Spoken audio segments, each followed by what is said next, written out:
What up guys? Isang maulan na araw na naman.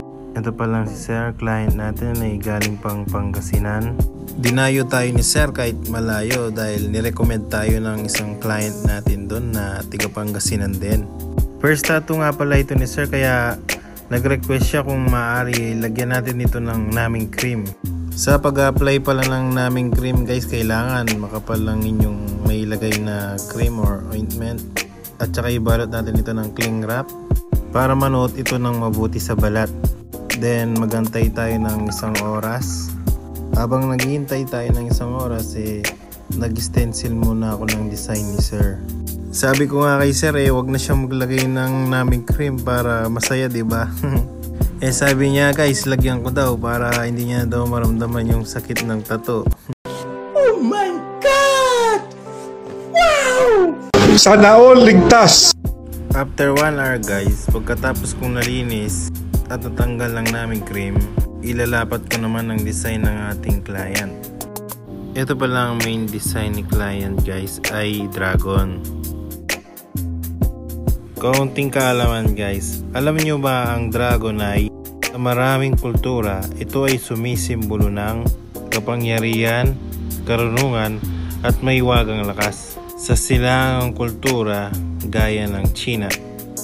Mas maganda guys pag magpapatato kayo, alam nyo ang symbol or kahulugan ng inyong pinapatato. At dito guys, umpisa na natin ang ating tattoo session. Sa baba pala ako palagi nag-start. Sa pagtatato pala guys, kailangan dahan-dahan at maging maingat ka sa yung stencil or guide, baka maburahan ka. Kung mapapansin nyo guys, tinapos ko muna yung baba at hindi ko muna niliningan yung sa taas. Ang diskarte ko kasi sa tattoo guys ay tatapusin siya hanggang makaakyat.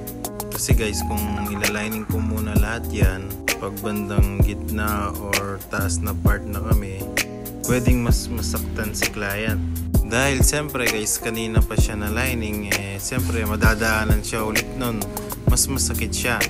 Parang gasgas lang yan guys, nagasgas ka na kanina tapos magagasgas ka ulit. Imagine nyo na lang kung gaano kasakit yan guys. Dito guys, bandang taas na kami at malapit na kaming matapos. May naalala tuloy ako bigla dun sa dati ko pa na client. Nagpatato siya sa akin ng Japanese character. Ako naman, dahil design ni client, akala ko alam niya ang meaning. Pero bago ko siya tatuan, napansin ko na yung design ni client na parang familiar siya sa akin. Dahil minimalist lang naman at agad natapos ito. Pagkatapos dun ko palang tinanong kung anong ibig sabihin ng design niya. And sabi ko, Sir, ano po bang ibig sabihin ng design niyo? At parang familiar kasi siya sa akin.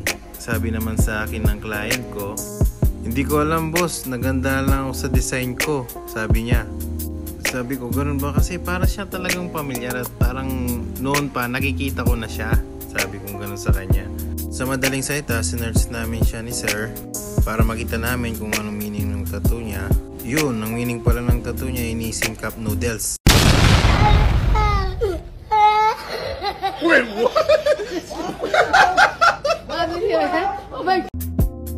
Oh guys, nakwento. Ito ang ating finished product.